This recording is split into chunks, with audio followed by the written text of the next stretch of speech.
नमस्ते।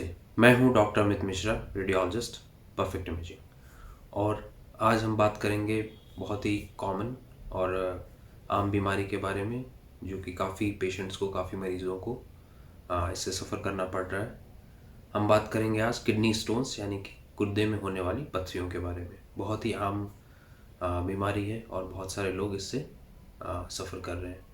तो मैं इसकी सारी बारीकियों के बारे में बताऊंगा। बहुत सारा डाउट्स रहता है इसमें, बहुत सारे कन्फ्यूजन रहते हैं, बहुत सारे ट्रीटमेंट्स हैं, तो कब क्या कौन सा ट्रीटमेंट लेना रहता है। और बहुत सारे डाइट के बारे में बहुत सारे क्वेश्चंस रहते हैं कि क्या खाना चाहिए, किन चीज़ों से स्टोन होता है, किन चीज़ों को अवॉइड करना चाहिए।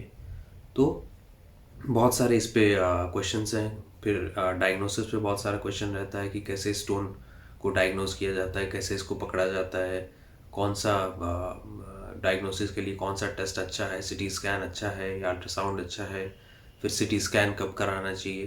तो बहुत सारे इसमें पेशेंट के क्वेश्चंस रहते हैं। मैं आज कोशिश करूँगा कि इन सारे क्वेश्चंस का जवाब दूँ। और ये वीडियो हो सकता है थोड़ा लंबा हो जाए, क्योंकि जैसे मैंने कहा बहुत बड़ा टॉपिक है ये किडनी स्टोन। तो मैं इसको पार्ट्स में, नीचे में डिस्क्रिप्शन में पार्ट्स में मैं इसको डिवाइड कर दूंगा और आप उस हिसाब से स्क्रॉल कर सकते हैं। तो ध्यान से सुनना और इससे आपको बहुत ज़्यादा बेनिफिट भी होगा। बहुत डिटेल में मैं सब कुछ डिस्कस करूँगा इस वीडियो में। तो सबसे पहले बात करते हैं पूरी किडनी के स्ट्रक्चर की और पूरा जो यूरिनरी ट्रैक्ट है उसके स्ट्रक्चर की। तो आपके स्क्रीन पे अभी आ रहा होगा एक इमेज, इसको आप ध्यान से देखना। तो ये है गुर्दा यानी कि किडनी। तो ह्यूमन बॉडी में, मानव शरीर में दो गुर्दे होते हैं पीछे की तरफ। तो बैक साइड में दोनों तरफ किडनीज होते हैं, दोनों गुर्दे होते हैं। और फिर इस किडनी में, जैसे आप देख रहे हैं स्क्रीन पे, कैलिसेस होते हैं। ये कैलिक्स लिखा हुआ है इंग्लिश में, आप देख रहे हैं। तो ये कैलिसेस होते हैं। ये आप आम भाषा में, बहुत मैं सरल भाषा में बताने की कोशिश कर रहा हूँ, बहुत टेक्निकली नहीं मैं इसको बता रहा हूँ, बहुत सरल भाषा में बता रहा हूँ। तो ये कैलिसेस होते हैं, आप इसको समझ सकते हैं पतले ट्यूब्स की तरह। तो ये ट्यूब्स जैसा स्ट्रक्चर रहता है किडनी के अंदर और इसको कैलिसेस कहते हैं। इसमें पेशाब बन के आता है। तो ये ट्यूब्स, ये कैलिसेस होते हैं। उसके बाद ये सारे मिल के किडनी में, जैसे आप देख रहे हैं, ऊपरी हिस्सा है, फिर बीच वाला हिस्सा है, फिर नीचे वाला हिस्सा है। एक बीन टाइप का स्ट्रक्चर होता है किडनी। तो इसमें जो कैलिसेस होते हैं, इसमें ये कैलिसेस फिर जुड़ के बनते हैं रीनल पेल्विस। ये एक मोटा सा स्ट्रक्चर जो आप देख रहे हैं वो बनता है, ये कैलिसेस यानी कि छोटे ट्यूब्स के जुड़ने के बाद ये एक स्ट्रक्चर बनता है, ये रीनल पेल्विस है। उसके बाद उससे एक पतला सा ट्यूब निकलता है जो कि नीचे की तरफ जा रहा है, आप देख रहे हैं, ये है यूरेटर। तो यूरेटर जो है एक ट्यूब है जो कि गुर्दे को फिर नीचे पेशाब की थैली तक जोड़ता है। तो नीचे पेशाब की थैली आप देख रहे हैं जो कि मानव शरीर के नीचे हिस्से में बीच में होता है, ये आपके स्क्रीन पे आ रहा है। तो ये है पेशाब की थैली। तो यूरेटर जो है, जो पतली ट्यूब की मैंने बात की, वो गुर्दे से उस थैली तक जाती है और इसी ट्यूब से होते हुए जो यूरिन है, जो पेशाब बनता है, वो पेशाब की थैली में जाके फिर जमा होती है। तो ये पूरा स्ट्रक्चर है जो कि बॉडी के दोनों साइड में होता है, यानी कि दो गुर्दे होते हैं और दो यूरेटर्स, दो पेशाब की नलियाँ होती हैं और दोनों नली फिर नीचे जाके पेशाब की थैली में जुड़ जाती है। तो ये स्ट्रक्चर हर ह्यूमन बॉडी में होता है। अब बात करते हैं कि अगर स्टोन हुआ तो उसमें क्या लक्षण होते हैं। तो स्टोन्स के लिए जो है, अगर छोटे स्टोन्स हैं, बहुत छोटे साइज़ के स्टोन्स हैं, यानी कि 5, 6, 7 ऐसे छोटे स्टोन्स हैं, और अगर वो गुर्दे में है, यानी कि कैलिसेस जो मैंने अभी बताया था आपको, अगर गुर्दे के अंदर इन कैलिसेस में पड़े हुए हैं, छोटे स्टोन्स हैं, तो जनरली कोई सिम्टम नहीं होता, यानी कि कोई दर्द नहीं होता, आपको कुछ भी महसूस नहीं होगा अनटिल अनलेस आप एक अल्ट्रासाउंड कराएंगे। आप जब आप अल्ट्रासाउंड के लिए जाएंगे तो उसमें रूटीन चेकअप में ये मिल सकता है कि स्टोन पड़ा हुआ है। कभी कभी बड़े स्टोन्स भी होते हैं और उसमें भी गुर्दे के अंदर जब तक होता है तो जनरली लक्षण बड़े स्टोन्स में भी नहीं मिलता है। तो ये है चीज़। लेकिन जब आप पेशाब का टेस्ट कराएंगे तो स्टोन्स में कई बार जो है पेशाब में जो यूरिन टेस्ट आप कराएंगे उसमें हिमेचूरिया यानी कि ब्लड के कंटेंट्स, ब्लड के पार्टिकल्स हमें मिल सकता है। लेकिन लक्षण की बात अगर कर रहे हैं तो लक्षण छोटे स्टोन्स में और कभी थोड़े बड़े स्टोन्स में भी, जब तक वो गुर्दे में रहते हैं, तो लक्षण बहुत सारे केसेस में हमें नहीं मिलता है और आगे मैं बताऊंगा इसके बारे में।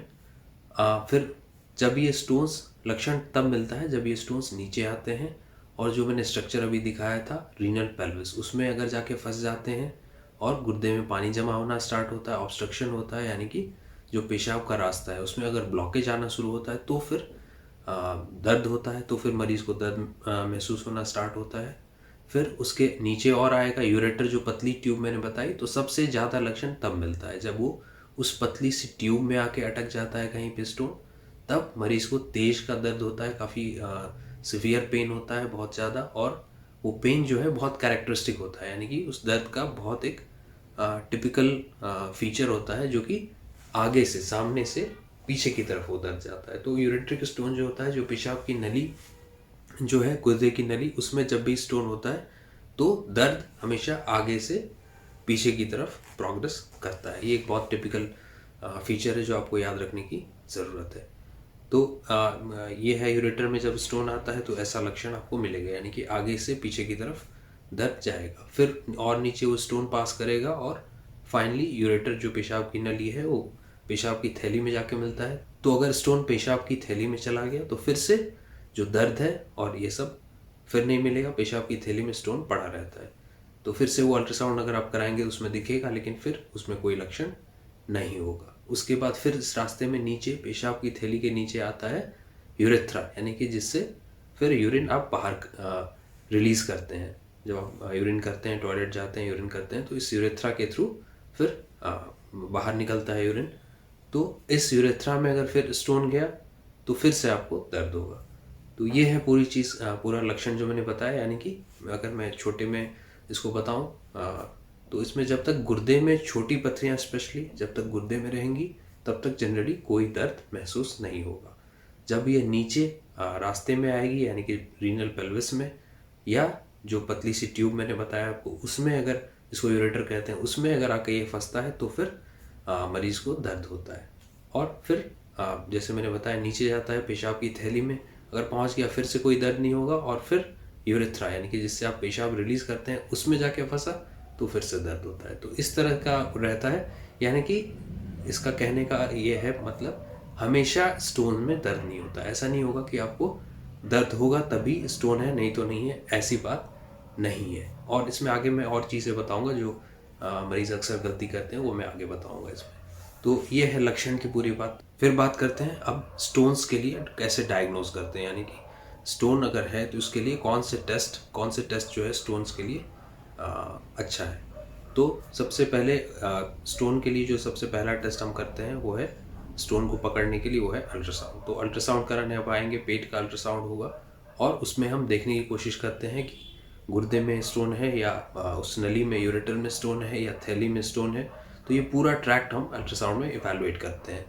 तो अल्ट्रासाउंड पहला टेस्ट है, लेकिन स्टोन के लिए जो सबसे अच्छा टेस्ट है, जो बेस्ट टेस्ट है, वो है सीटी स्कैन। तो इस चीज़ को समझने की ज़रूरत है। मरीज़ को कई बार ये समझाना बहुत मुश्किल हो जाता है कि वो कहते हैं अब अल्ट्रासाउंड हो गया, अल्ट्रासाउंड में स्टोन नहीं दिख रहा है, तो हम क्यों सीटी स्कैन क्यों कराएं।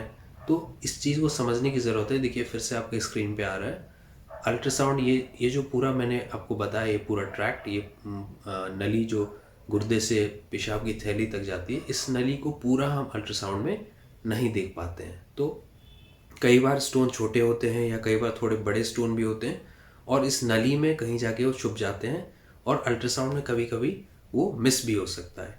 तो पहली बात, एक तो अल्ट्रासाउंड की क्वालिटी जो है बहुत एक्सपर्ट होना चाहिए, बहुत एक्सपर्ट डॉक्टर उस अल्ट्रासाउंड को कर रहे हो, ये ज़रूरी है, क्योंकि छोटे स्टोन्स और कभी बड़े स्टोन्स भी अल्ट्रासाउंड में मिस होने के चांसेस रहते हैं। तो बहुत एक्सपर्ट और बहुत स्पेशलिस्ट अल्ट्रासाउंड होना ज़रूरी है। तो पहली चीज़ ये है। दूसरी बात, अगर अल्ट्रासाउंड में कभी स्टोन नहीं मिला तो इसका मतलब नहीं कि स्टोन नहीं है। कई बार अल्ट्रासाउंड में स्टोन मिस भी होता है, और फिर सिटी स्कैन करना भी ज़रूरी हो जाता है। सिटी स्कैन का एक और रोल जो है स्टोन्स में, किडनी स्टोन्स में, वो ये है कि सिटी स्कैन में जो डेंसिटी, यानी कि जो HU वैल्यू होता है, एक HU वैल्यू सिटी स्कैन में होता है, जो कि स्टोन कितना डेंस है, यानी कि कितना हार्ड है, उसको आप हम भाषा में कह सकते हैं। तो ये HU वैल्यू अगर 1000 या नीचे है, या जितना नीचे हो उतना अच्छा है। तो अगर HU वैल्यू कम है, 1000 के नीचे है, तो ये ESWL के लिए बहुत फेवरेबल होता है। यानी कि ESWL का सक्सेस रेट जो है, जो उसका ट्रीटमेंट रेट जो है, वो काफ़ी बढ़ जाता है अगर स्टोन की डेंसिटी कम हो या उसकी जो एच यू वैल्यू जिसको हम कहते हैं वो एच यू वैल्यू 1000 के नीचे हो या जितना नीचे हो उतना ट्रीटमेंट जो है आपका ESWL से अच्छा होगा। तो ये एक और रोल है जो CT स्कैन का स्टोन्स में है। इसके अलावा एक और चीज़ है, अगर स्टोन छोटा है तो बहुत इम्पॉर्टेंट है कि एक्सपर्टली इसको डायग्नोज किया जाए। कहने का सेंस ये है कि बहुत एक्सपर्ट रेडियोलॉजिस्ट होने चाहिए जो कि पूरी तरह से CT स्कैन और अल्ट्रासाउंड दोनों चीज़ों को कंबाइन करें और दोनों चीज़ों को कंबाइन करके पूरी तरह से उस ट्रैक्ट को, जो पेशाब का पूरा रास्ता है, यूरिनरी ट्रैक्ट है, उसको इवैल्यूएट करें और स्टोन को डायग्नोज करें। तो छोटे स्टोन्स में स्पेशली बहुत इंपॉर्टेंट है कि एक एक्सपर्ट रेडियोलॉजिस्ट हो जो कि CT स्कैन और अल्ट्रासाउंड दोनों को मिला के और फिर एक एक्यूरेट एक सटीक डायग्नोसिस बनाए। तो छोटे स्टोन्स में स्पेशली बहुत केयरफुली और बहुत डिटेल में अल्ट्रासाउंड और CT स्कैन दोनों देखना होता है ताकि डायग्नोसिस सटीक हो और एक्यूरेट हो। तो ये एक चीज़ है। दूसरी चीज़ ये है कि CT स्कैन का रोल कहाँ पे और है, तो CT स्कैन का जो है, अल्ट्रासाउंड में हम जो साइज़ लेते हैं स्टोन्स का वो हमेशा एक्यूरेट नहीं होता है, क्योंकि जैसे मैंने बताया वो नली का रास्ता जो है, जो यूरेटर है, उसका रास्ता आंतों से घिरा होता है। तो कई बार वहाँ पे एक तो स्टोन का साइज़ बहुत एक्यूरेटली नहीं लिया जा सकता है, कई बार स्टोन मिस भी हो सकता है। दूसरी बात, किडनी में भी अगर एक से ज़्यादा स्टोन्स हो, बड़े साइज़ के स्टोन्स हो, मल्टीपल स्टोन्स हो, तो भी अल्ट्रासाउंड में बहुत एक्यूरेट मेजरमेंट, बहुत एक्यूरेटली हर चीज़ को देखना बहुत डिफ़िकल्ट हो जाता है। तो उस केस में भी जो है CT स्कैन बहुत अच्छा टेस्ट है। तो ओवरऑल स्टोन के लिए CT स्कैन बेस्ट है, सबसे अच्छा टेस्ट है। और अल्ट्रासाउंड के साथ हमें कंबाइन करना होता है, अल्ट्रासाउंड में भी देखना होता है। तो दोनों चीज़ों को कंबाइन करने के बाद एक ज़्यादा एक्यूरेट और ज़्यादा सटीक डायग्नोसिस पे हम पहुंच पाते हैं। तो CT स्कैन अवॉइड नहीं करना चाहिए। CT स्कैन स्टोन्स में बहुत ही अच्छा टेस्ट है और मेरे हिसाब से अगर अल्ट्रासाउंड और CT स्कैन को कंबाइन किया जाए, दोनों को साथ में लेके हम चलें तो बहुत अच्छी डायग्नोसिस होगी। तो ये है डायग्नोसिस की बात, अल्ट्रासाउंड और CT स्कैन की बात। दूसरी जांच जो हम स्टोन्स में करते हैं वो है पेशाब की जांच, यानी कि यूरिन में हम देखते हैं कि यूरिन में कौन से केमिकल्स सेक्रीट हो रहे हैं, कैल्शियम, ऑक्सलेट, सिस्टीन, ये सारी चीज़ें हम मेजर करते हैं, यूरिक एसिड। तो यूरिन की जांच भी बहुत ज़रूरी है स्टोन्स के केस में। और उस पर ट्रीटमेंट जो है आगे, प्रिवेंटिव ट्रीटमेंट जो है, जो स्टोन बनने से हमें रोकना है, वो वाला जो ट्रीटमेंट है वो बहुत ज़्यादा इस पर भी डिपेंड करता है कि स्टोन जो आपका यूरिन टेस्ट है उसमें क्या रिजल्ट आ रहा है, कौन से केमिकल सिक्रीट हो रहे हैं। तो यूरिन का टेस्ट भी बहुत इंपॉर्टेंट है। तो CT स्कैन, अल्ट्रासाउंड और यूरिन का टेस्ट, ये पूरी चीज़ें इसके डायग्नोसिस में और फिर इसको आगे इसके प्रिवेंटिव स्ट्रैटेजी में, इसके ट्रीटमेंट स्ट्रैटेजी में बहुत इंपॉर्टेंट रोल प्ले करता है। ये मैं आगे और बताता रहूँगा स्टोन्स के, जैसे जैसे मैं आगे वीडियो में स्टोन्स के बारे में बताऊँगा, मैं और इसके पे डिटेल में बताता रहूँगा। तो ये हो गया डायग्नोसिस की बात। अब आगे बढ़ते हैं और बात करते हैं कि ट्रीटमेंट कब करना चाहिए और किन स्टोन्स में आप वेट एंड वॉच कर सकते हैं, यानी कि किन स्टोन्स में आप ऑब्जर्वेशन कर सकते हैं, देख सकते हैं, वो अपना टाइम ले सकते हैं, और किन स्टोन्स में ट्रीटमेंट करना ज़रूरी है। तो पहले इस चीज़ की हम बात कर लेते हैं। तो स्टोन अगर छोटे साइज़ के हैं, अगर 5, 6, 7 mm ऐसे स्टोन्स हैं और वो किडनी तक लिमिटेड है, यानी कि जो मैंने दिखाया था आपको इमेज, किडनी के अंदर हैं, छोटे साइज़ के स्टोन्स हैं, 5, 6, 7 mm ऐसे स्टोन्स हैं, या इनसे 5 mm के नीचे के स्टोन्स हैं, और वो कोई ऑब्स्ट्रक्शन नहीं कॉज कर रहे, यानी कि कोई किडनी के अंदर पानी नहीं जम रहा है, जिसको अल्ट्रासाउंड की रिपोर्ट में हाइड्रोनेफ्रोसिस कहते हैं। तो ऐसा कुछ नहीं हो रहा है और वो किडनी में अपना साइलेंट पड़े हुए हैं। तो अगर इस तरह के स्टोन्स हैं तो फिर उनमें आप वेट एंड वॉच कर सकते हैं। आप उनमें मेडिकल ट्रीटमेंट ट्राई कर सकते हैं और पानी बहुत ज़्यादा आप कंज्यूम कर सकते हैं। ये सब चीज़ें आप ट्राई करके देख सकते हैं कि स्टोन अपने आप पास हो रहा है कि नहीं हो रहा है। तो ये चीज़ें आप ट्राई कर सकते हैं छोटे स्टोन्स में। अब जब अगर स्टोन का साइज़ बड़ा है, अगर स्टोन 7, 8 mm के ऊपर है, 9 mm, 10 mm ऐसे स्टोन्स हैं या उससे भी बड़े स्टोन्स हैं, तो फिर इसमें जनरली आपको ट्रीटमेंट लेने से ज़्यादा बेनिफिट होगा। क्योंकि अगर बड़े स्टोन्स हैं और वो साइलेंट भी है, यानी कि वो कोई लक्षण नहीं भी कॉज कर रहे हैं या फिर वो कोई रुकावट भी नहीं कॉज कर रहे हैं, तो भी अगर स्टोन का साइज़ बड़ा है तो वो कोई लोकल इन्फेक्शन कॉज कर सकता है किडनी में, या फिर वो हिमेचूरिया कॉज कर सकता है, यानी कि पेशाब में खून आना, ये सब चीज़ें, वो वहाँ से रक्त का रिसाव होना जहाँ पे वो पड़ा हुआ है, यानी कि लोकली वो ब्लीडिंग कॉज कर सकता है, इन्फेक्शन कॉज कर सकता है, तो ये सब चीज़ें हो सकती हैं। तो अगर स्टोन्स बड़े साइज़ के हैं तो उसमें ट्रीटमेंट लेना ज़्यादा बेनिफिशियल रहता है पेशेंट्स के लिए। तो ये एक क्राइटेरिया हो गया कि अगर स्टोन का साइज़ बड़ा है तो ट्रीटमेंट लेना चाहिए। दूसरी बात, अगर स्टोन्स यूरेटर में है, यानी कि उस पेशाब की पतली सी नली जो है, जो मैंने बताया था पहले, जो गुर्दे से लेके पेशाब की थैली तक जाती है, उस नली में अगर कहीं पे स्टोन है, किसी भी साइज़ का स्टोन हो, छोटा स्टोन हो, बड़ा स्टोन हो, तो उसका ट्रीटमेंट ज़रूरी होता है। क्योंकि जनरली जो इस रास्ते के स्टोन्स होते हैं, जो इस नली के स्टोन्स होते हैं, वो जनरली रुकावट कॉज करते हैं, यानी कि पेशाब की फ्लो में रुकावट डालते हैं और फिर उसमें गुर्दे में पानी भरने का रिस्क रहता है।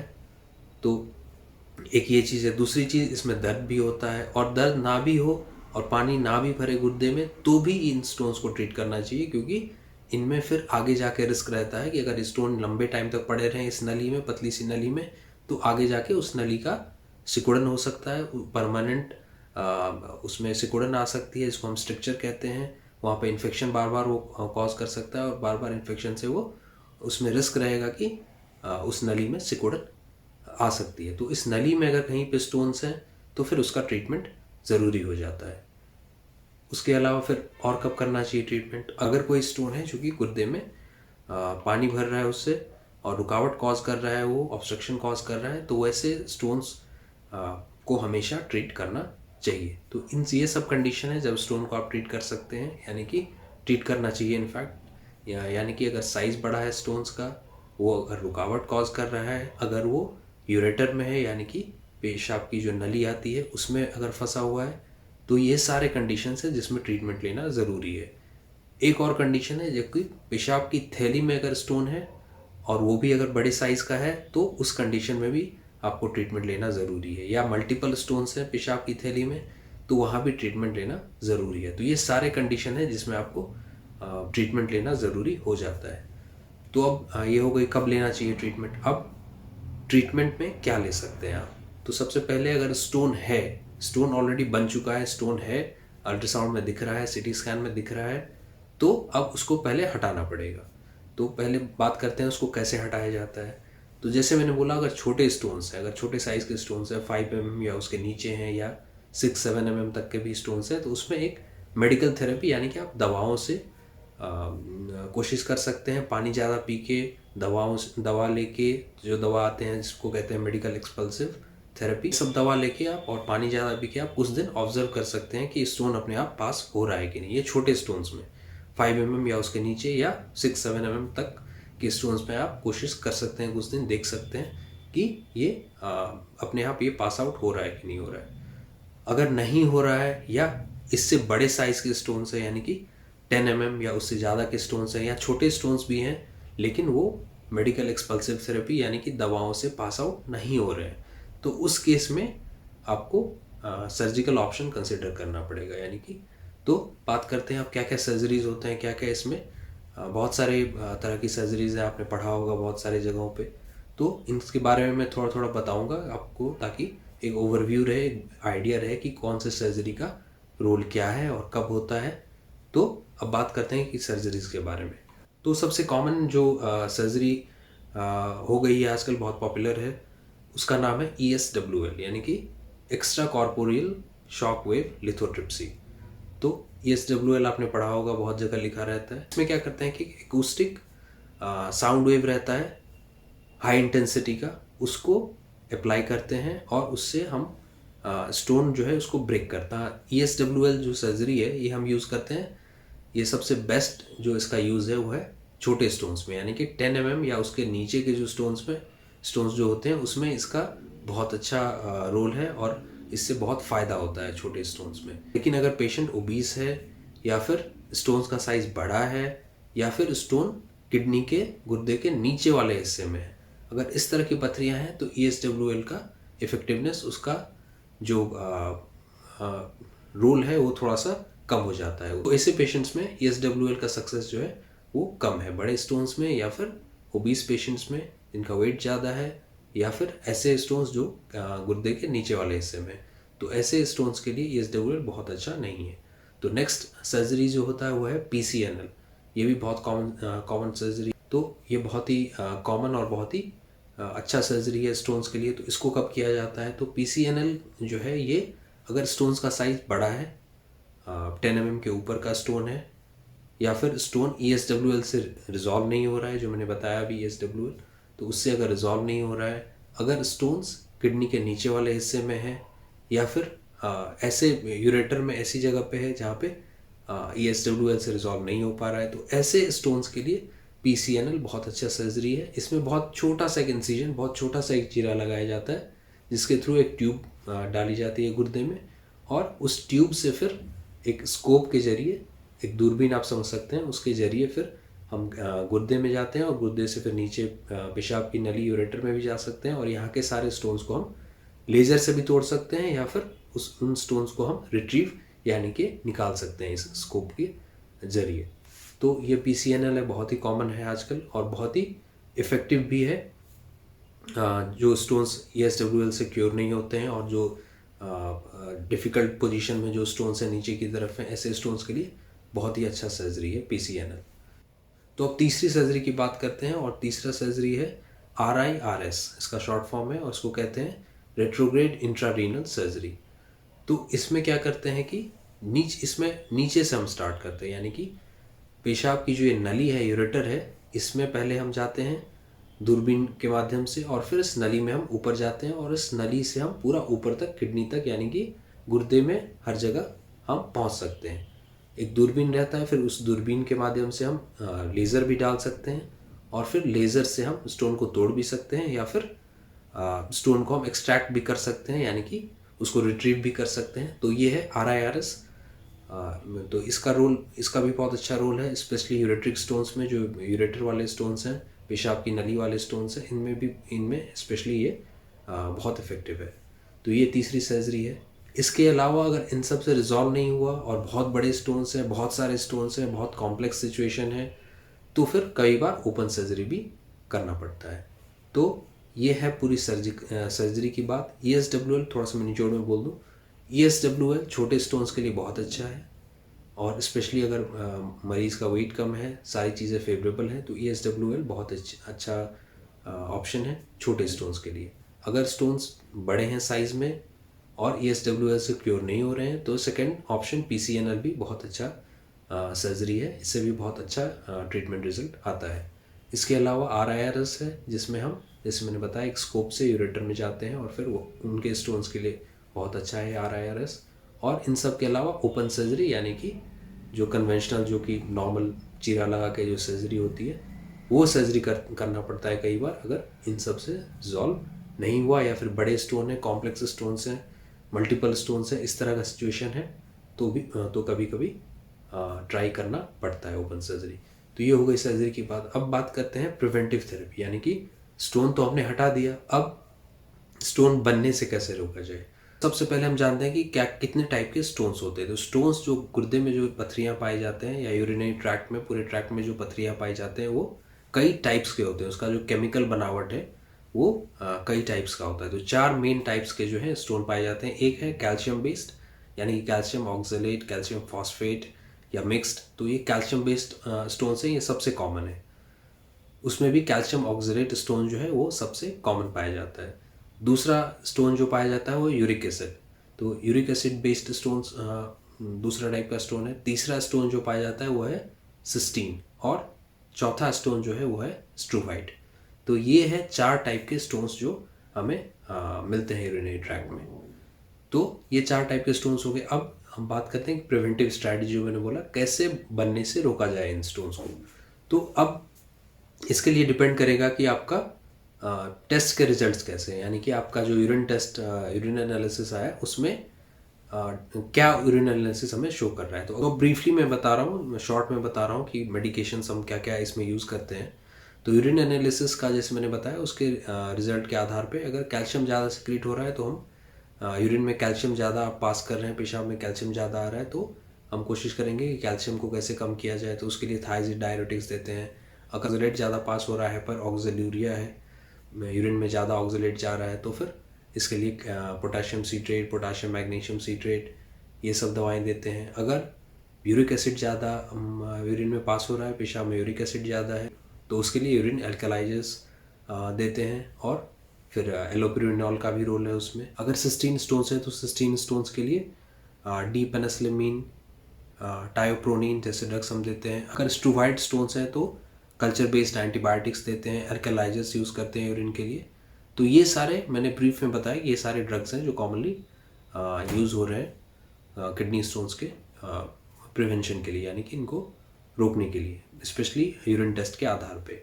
अब कुछ स्ट्रैटेजीज हैं जो डाइट और डाइटरी इंटेक बेस्ड है, यानी कि आप क्या खा पी रहे हैं उस पर हम कैसे कंट्रोल करते हैं। तो आप पानी कम पी रहे हैं तो ये बहुत बड़ा रिस्क फैक्टर है स्टोन्स के लिए, सबसे बड़ा रिस्क फैक्टर है। तो सबसे पहले जो आपको करना है वो है पानी का इंटेक बहुत अच्छा होना चाहिए, बहुत इंपॉर्टेंट है।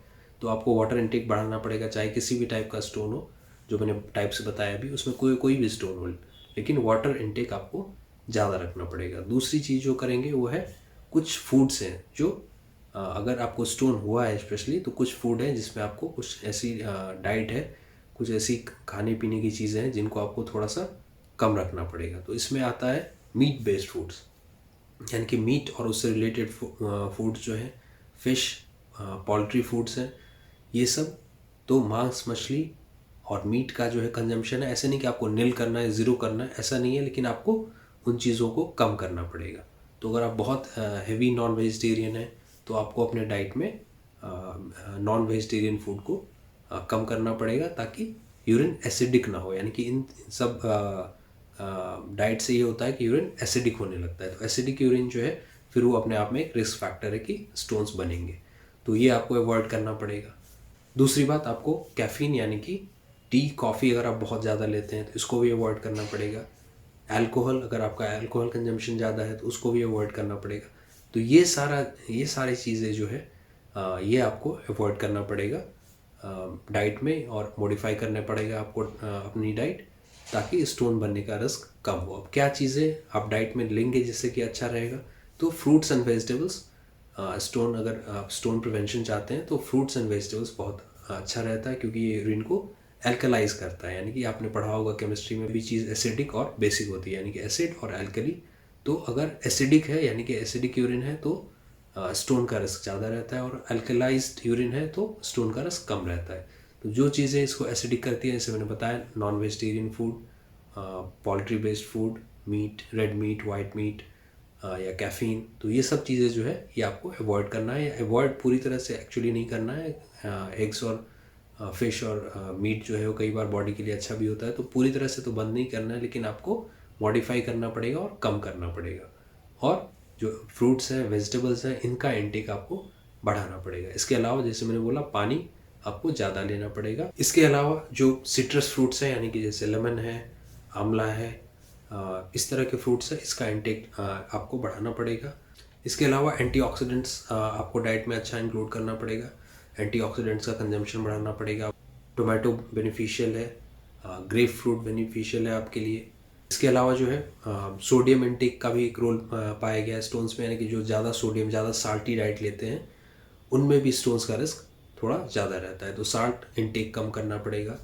इसके अलावा अपना वेट रिडक्शन करना पड़ेगा, एक हेल्दी वेट, एक हेल्दी बीएमआई आपको मेंटेन करना पड़ेगा। ओबेसिटी अगर है तो उसको आपको कंट्रोल में लाना पड़ेगा। तो ये है पूरी स्ट्रैटेजी, जिससे आप स्टोन बनने से अपने आप को काफ़ी हद तक बचा सकते हैं। अब मैं बताऊंगा कुछ चीज़ों के बारे में जिसमें मरीज़ अक्सर कंफ्यूज रहते हैं और अक्सर गलती करते हैं, और इन सब चीज़ों के बारे में जानना बहुत ज़रूरी है। एक चीज़ जो मैं बताऊंगा, कुछ मरीज़ ऐसे आते हैं उनमें स्टोन रहता है और गुर्दे में पानी भी भरता है, लेकिन उनको कोई दर्द नहीं होता। ऐसे मरीज़ होते हैं, और उनको जब हम समझाते हैं कि आपके गुर्दे में पानी भर रहा है और गुर्दे का फंक्शन कम हो सकता है, जिसको हम कहते हैं ऑब्स्ट्रक्टिव यूरोपैथी, तो ऐसा होने के चांसेस हैं और इससे गुर्दे में डैमेज होगा, और ये फिर परमानेंट होगा, और इससे आपको दिक्कत होगी और आपको ट्रीटमेंट लेना ज़रूरी है।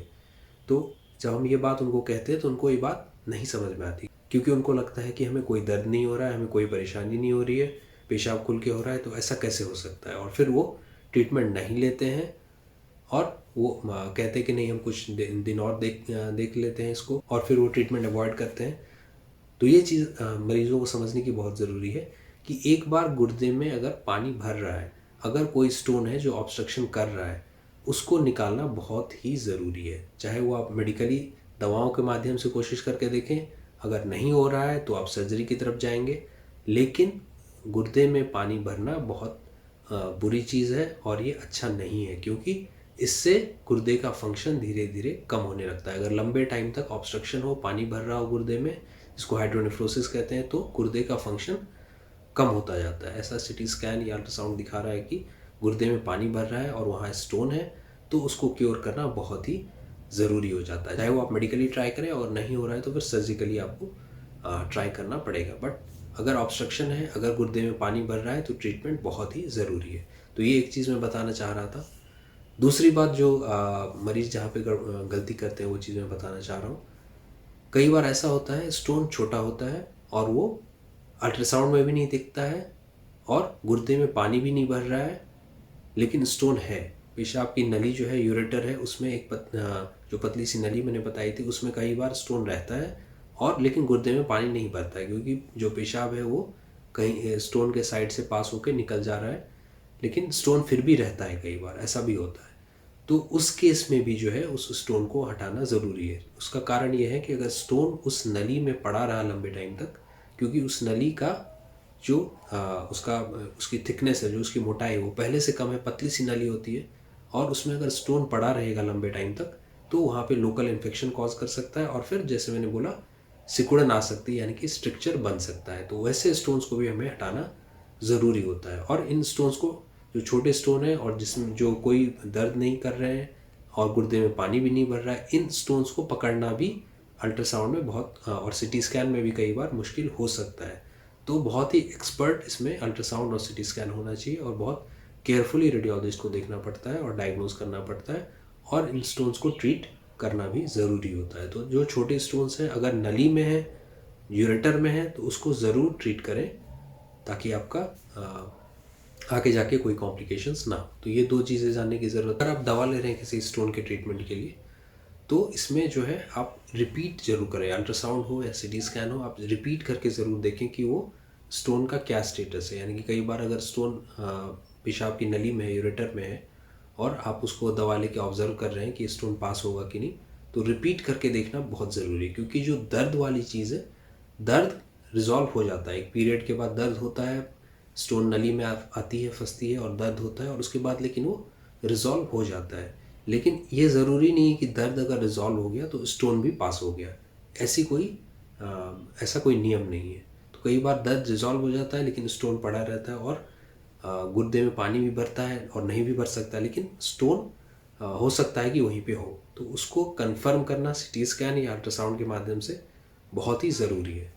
तो ये 2-3 चीज़ें जो मैंने लास्ट में बताई, इनको ज़रूर आप ध्यान से सुने फिर से, और ये बहुत ज़रूरी है कि इसको आप फॉलो करें।